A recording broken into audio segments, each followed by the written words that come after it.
Assalamu alaikum. A Study in Scarlet by Arthur Conan Doyle is the first in the Sherlock Holmes novel series.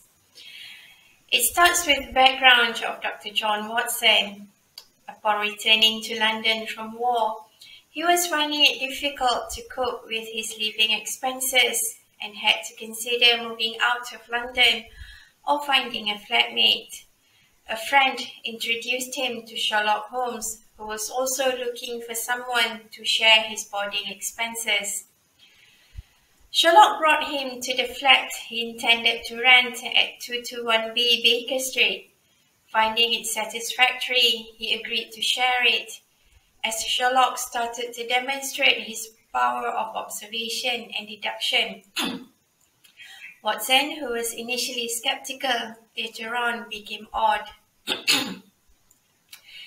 Lestrade of Scotland Yard invited Sherlock to a crime scene. A man was murdered in an abandoned house. Since Watson didn't have any plans, Sherlock asked him to come along.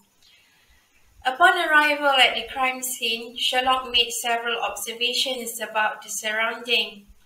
The word Rache was written on the wall of the room where the dead man laid. It is a German word that means revenge. After more observations and examining the corpse, he deduced that the man was poisoned. The plan for revenge was hatched on another continent. A man was murdered, and his daughter was forced to marry a man she did not love. She died of a broken heart a month later. Her betrothed swore to avenge her death and her father's. He had been tracking down the murderers for 2 decades. He finally caught up with them. The dead man in the abandoned house was not his only target.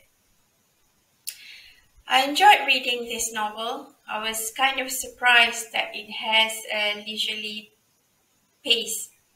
It was a pleasant read. You can get this novel using the link in the description. There is also a link to the complete stories of Sherlock Holmes. If you like listening to me babbling about books, please subscribe and turn on notification. Thank you.